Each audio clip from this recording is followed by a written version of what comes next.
Hi. In the previous video, we finished a neoclassical model of trade. The next subject we're going to cover is trade policy.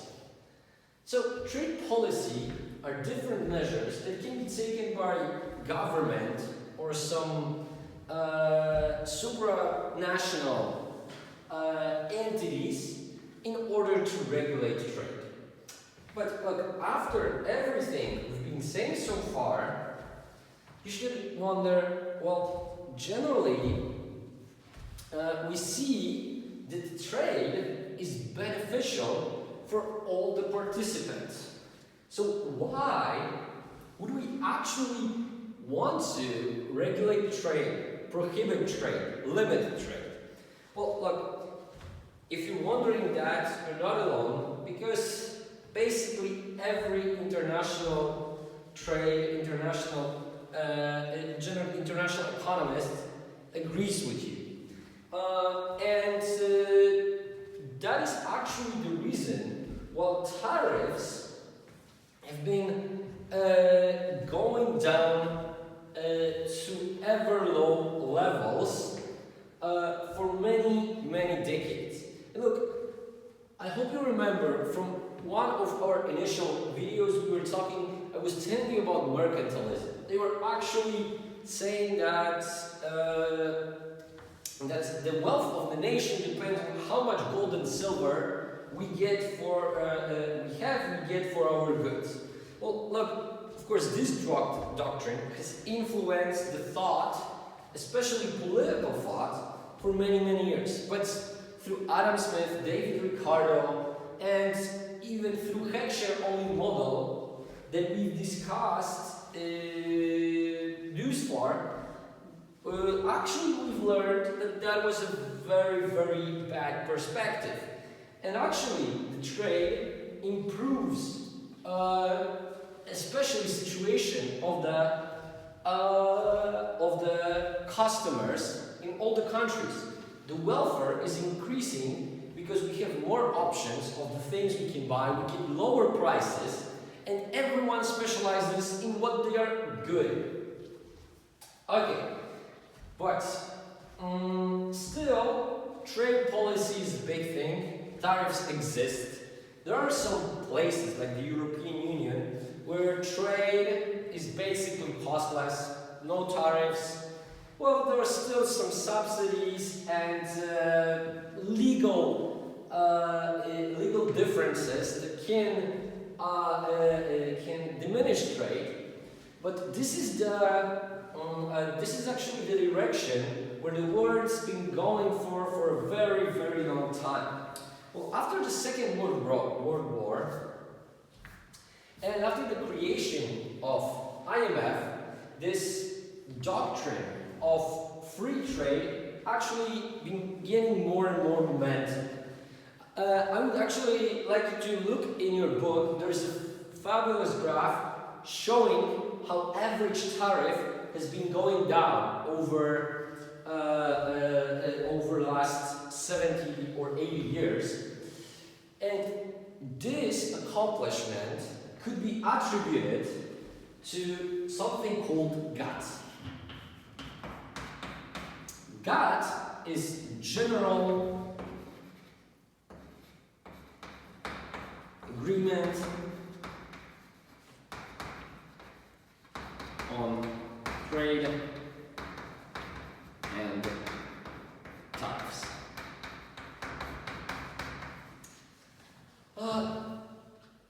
This General Agreement on Trade and Tariffs was imposed out of many, many nations, more coming with time, and it was working more or less like some trade organization, but actually, to this I'm going to get a little bit later, it became World Trade Organization,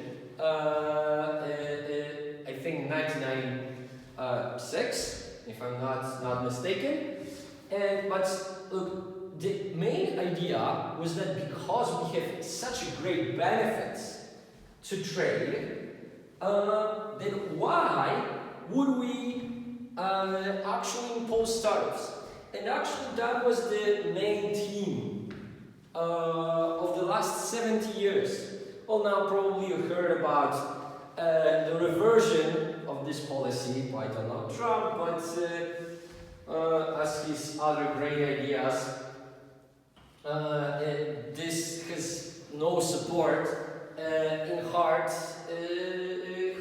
evidence, and it goes against everything that trade economics have been teaching us for many years.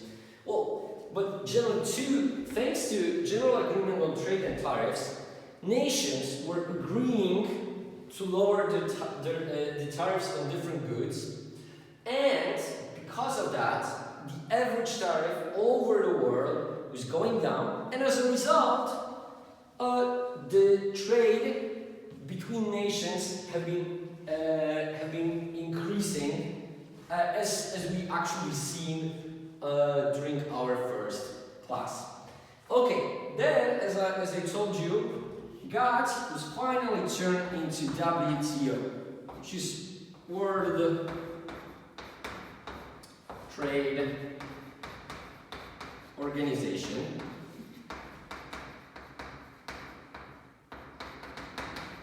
And World Trade Organization is a supranational body that monitors the progress in diminishing trade barriers, because there are not only tariffs. We will actually talk about those in a few minutes, so I'm not going to focusing on that now. Look, World Trade Organization has also the possibility of an intervention, and it even has some limited power into imposing restrictions on different countries based on their behavior if they actually violate the statute of World Trade Organization. Okay, and look, there is the main aim of World Trade Organization is, of course, to facilitate trade by removing more and more trade barriers. There is actually the idea is that countries should not impose new tariffs, should not increase tariffs based on their subjective decisions. Of course, there are exemptions from that. Sometimes they relate to developing nations, and again, when some countries are creating a customs union, free trade area, or common market, like in the European Union, there still are, because they are actually increasing the trade within the region. As a result, we might observe increase in some tariffs to the outside countries, but this is permitted. Whether this is good or bad, well, depending how you look at it. From the world perspective, of course, the best way to go would be to eliminate all trade restrictions if they exist. Okay, so now the thing is, if we've learned so much about trade, and if the outstanding conclusion from this entire analysis is that we should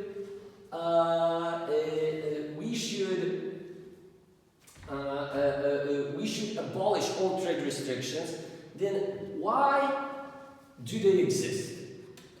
Well, I'm going to try to shed some light on this issue when we will get to the analysis of the impact of tariffs. But before we get to this, let me introduce you to different options that either countries or these supranational bodies like European Commission have at their disposal when they want to influence trade flows and usually limit them. Okay, so I'm actually going to use example from your book because it's really well done, and I believe that it should explain all the tools that are at disposal of the government very, very well. Okay, so imagine a situation like European Commission decides the production of domestic computers, by domestic we mean the ones produced in the European Union, is of valid interest to the EU. Now, what European Commission could do in order to facilitate bigger production of European computers? Okay, so there are different options. First, European Union could impose, for example, €100 tax per every imported computer. What would it do? Look, it would increase the price of the foreign computers, imported computers on a domestic market by approximately €100. In models usually by exactly €100, but in reality we need to take more things into consideration. And look, this would make foreign computers more expensive and our computers more competitive and relatively cheaper to the customers, and because of that our customers would prefer to buy our computers. And look, this type of tax we are calling a tariff. And in this specific case, when we impose a certain amount of money per some unit of the good imported, we call it a specific tariff. Okay. Now, let's get to the option number 2. Impose a 12% tax per imported computer. Well, here the mechanism is the same. The difference is that we are not imposing a certain amount of money, but percentage of the value of the imported computer. This is why this type of instrument we call ad valorem tariff.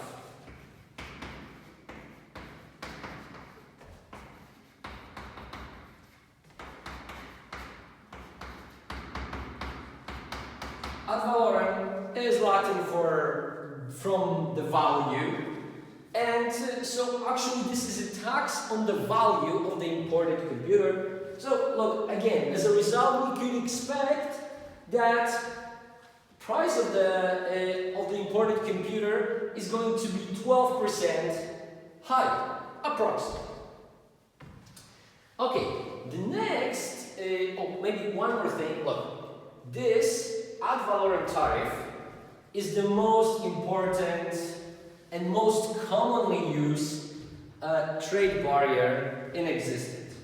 This is why actually, because we do not have enough time to do in detail each of these options, we are going to do just this one in detail. But as you'll see, once you know how this works, we can easily compare it with some different instruments once we understand the logic behind it. Okay, then the next one is restrict the number of imported computers. Well, this type of instrument is called quotas.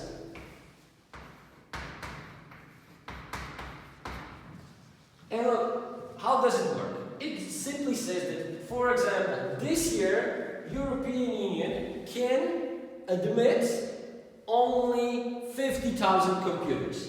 No computer more. And the companies that want to sell the computers in the European Union, they need to make a viable contract, with the European authorities and buy usually the option of being able to sell the computers in the European Union. And look, again, this will have the same effect because on one hand, there will be less computers on the market. With lower supply, we have higher price. Plus, if you need to pay to get the quota for yourself, it means that you have the higher cost. Higher cost, higher price. Okay, then there are two possibilities here that we can put together. One is subsidize the production of European computers. For example, European Union can say that to every computer produced in the European Union, we will add 100. We will give 100 euro to the company, and of course, this will diminish the cost for the companies. And as a result, supply should increase, lower marginal cost, because of course each computer is associated with less 100 euro in units of production. Each unit produced is going to be costing less by 100 euro. And look, the second case that you see over here is that each computer that is going for the export is getting additional 100 euro in lower cost. And again, lower the cost of production for the exporting computers will incentivize the companies, to produce more computers on exports, to sell more computers, and as a result, production of the European Union computers will increase. Look, in both of these cases, we are actually talking about subsidies.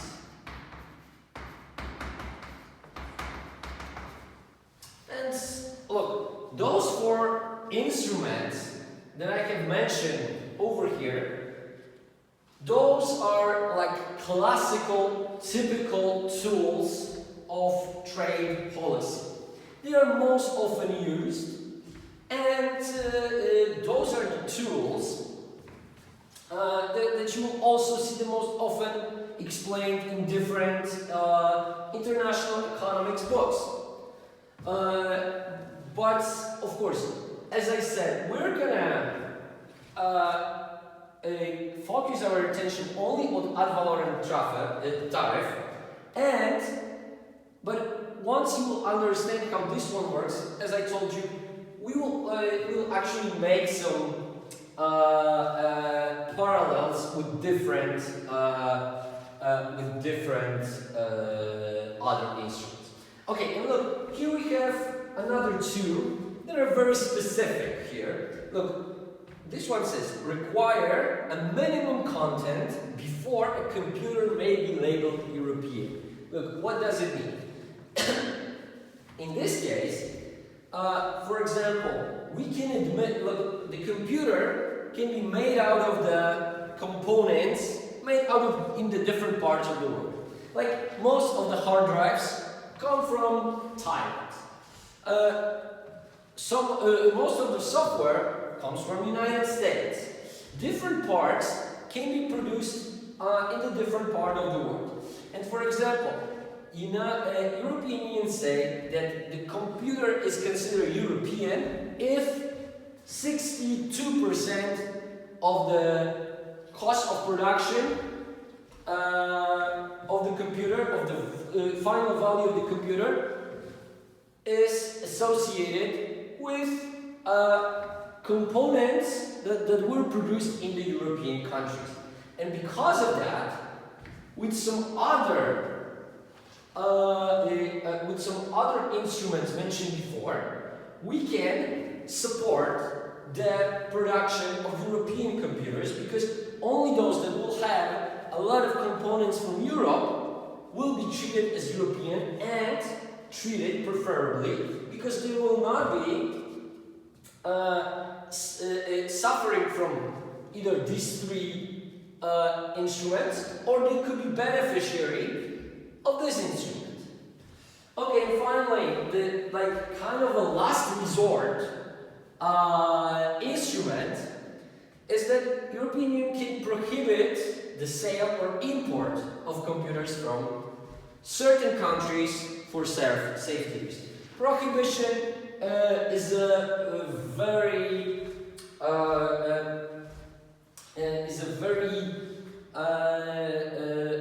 very rarely used instrument.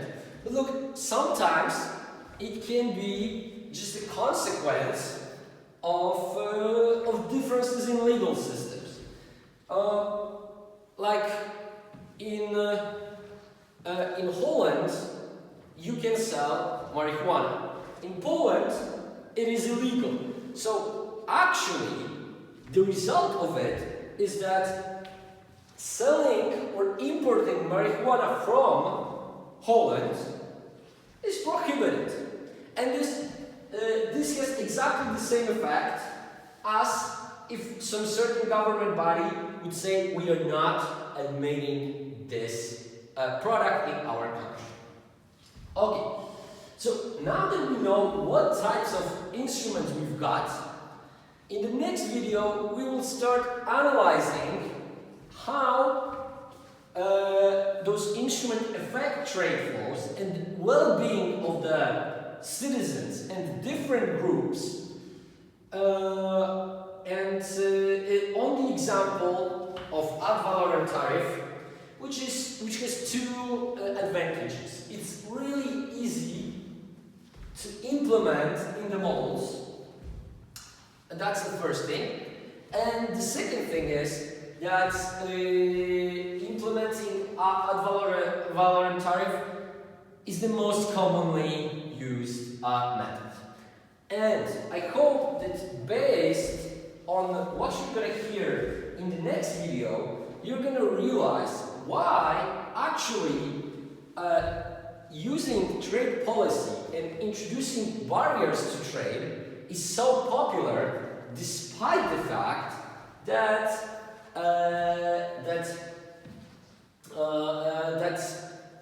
economics has very strong position for international trade and is showing that international trade leads to benefits that are gained by all trade participants. Okay, so in the next video we're going to cover impact of ad valorem tariff in the partial equilibrium model.